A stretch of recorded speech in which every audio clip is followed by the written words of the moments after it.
شروع کرتی ہوں اللہ کے نام سے جو بڑا مہربان نہایت رحم کرنے والا ہے۔ سیدہ فاطمہ الزہرا رضی اللہ تعالی عنہا کی وفات کے بعد حضرت علی رضی اللہ تعالی عنہ نے ان کی وصیت کے مطابق دوسری شادی کی۔ حضرت حسن و حسین رضی اللہ تعالی عنہم اور حضرت زینب رضی اللہ تعالی عنہا ابھی چھوٹے تھے۔ آپ نے سیدنا عقیل کو رشتہ دیکھنے کے لیے کہا تو کلبسی بنو کلاب کے قبیلے کا انتخاب ہوا۔ سیدنا حضرت علی رضی اللہ تعالی عنہ کی خواہش تھی کہ کوئی ایسی خاتون ہو جو شجاعت، سخاوت اور ایثار کی خصوصیات سے مالا مال ہو۔ بنو کلاب کی خاتون فاطمہ بنت حزم رضی اللہ تعالی عنہا کے گھر رشتہ بھیجا تو سردار حزم رضی اللہ تعالی عنہ اپنی بیوی کے پاس گئے اور پوچھا کہ سیدنا حضرت علی رضی اللہ تعالی عنہ کا بیٹی فاطمہ کے لیے رشتہ آیا ہے، کیا آپ نے اپنی بیٹی کی ایسی تربیت کی ہے جو نبی کے خاندان میں بیاہی جا سکے؟ رشتہ قبول ہوتا ہے تو فاطمہ بنت حزم سیدہ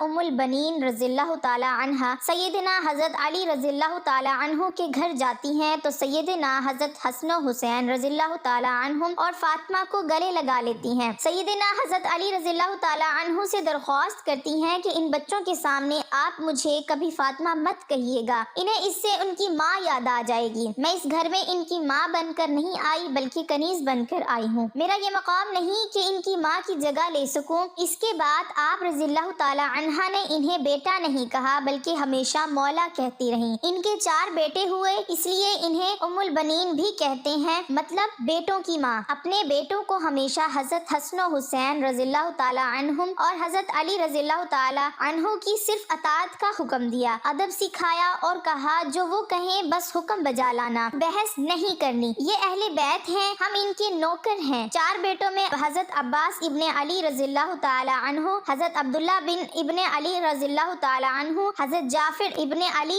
رضی اللہ تعالی عنہ اور حضرت عثمان ابن علی رضی اللہ تعالی عنہ تھے۔ سیدنا حضرت عباس علیہ السلام لشکر حسین کے سپہ سالار بھی رہے، شجاعت میں یہ ایک مقام رکھتے تھے، دونوں ہاتھ سے تلوار چلاتے تھے۔ جنگ صفین میں سیدنا حضرت علی رضی اللہ تعالی عنہ نے ان کو بھیجا تو محمد بن حنفیہ کہتے ہیں کہ مولا آپ صرف عباس کو کیوں آگے بھیجتے ہیں؟ تو سیدنا حضرت عباس رضی اللہ تعالی عنہ کہنے لگے حضرت حسن و حسین رضی اللہ تعالی عنہم میرے ابا کی آنکھیں ہیں اور میں ان کا بازو، اور بازو ہمیشہ آنکھوں کی حفاظت کرتے ہیں۔ حالانکہ عمر میں حسن و حسین رضی اللہ تعالی عنہم سے چھوٹے تھے، مطلب کہ یہ سوال بھی نہیں بنتا کہ ماں کی تربیت ہر مقام پر چھلکتی تھی۔ واقعہ کربلا میں جب ایک ایک کر کے لشکر حسین رضی اللہ تعالی عنہ کے سپاہی شہید ہوتے گئے تو سیدنا حضرت عباس رضی اللہ تعالی عنہ نے حضرت حسین رضی اللہ تعالی عنہ سے درخواست کی کہ مجھے جانے دیں۔ سیدنا حضرت حسین رضی اللہ تعالی عنہ ان سے تلواریں لے لیتے ہیں کہ بس عباس تم پانی لے آؤ۔ آپ رضی اللہ تعالی عنہ پانی لینے جاتے ہیں تو یزیدی لشکر ان پر حملہ کر دیتا ہے، دونوں بازو کاٹ دیے جاتے ہیں۔ وہی جنہوں نے حضرت حسین رضی اللہ تعالی عنہ کی حفاظت کرنی تھی، گھٹنے میں تیر لگتا ہے، حضرت حسین رضی اللہ تعالی عنہ عالی مقام کی آنکھیں بھر آتی ہیں۔ حضرت سیدنا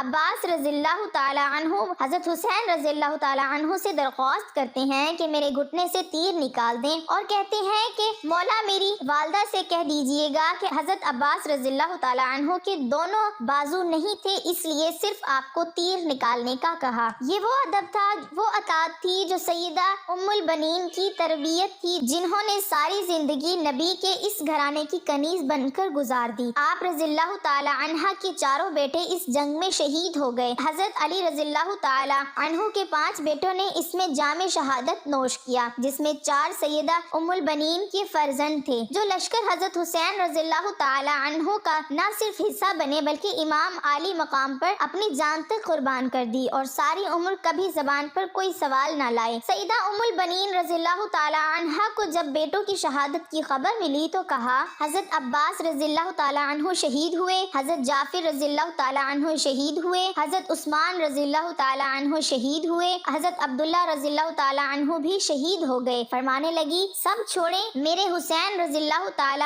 عنہ کا بتائیں تو بتایا کہ وہ بھی شہید ہو گئے۔ تو کہنے لگی کیا میرے بیٹے بعد میں شہید ہوئے؟ حضرت حسین رضی اللہ تعالی عنہ سے تو بتایا کہ نہیں، وہ پہلے شہید ہوئے اور حضرت حسین رضی اللہ تعالی عنہ کی حفاظت کے لیے خوب لڑے۔ تو شکر ادا کیا کہ انہوں نے بے شک حق ادا کر دیا۔ یہ وہ ماں تھی جو اہل بیت کے مقام کو سمجھتی تھی، جس نے اپنے سارے بیٹوں کو ساری عمر صرف اطاعت سکھائی، ادب سکھایا، خود کو اس گھر کی کنیز بنایا اور حضرت حسن حسین رضی اللہ تعالیٰ عنہم کو بیٹا نہیں ہمیشہ مولا کہا۔ خدا ہم سب کو اہل بیت کا مقام سمجھنے اور اس ادب و اطاعت کی ہدایت فرمائے جو سیدہ ام البنین نے اپنی اولاد کو سکھایا۔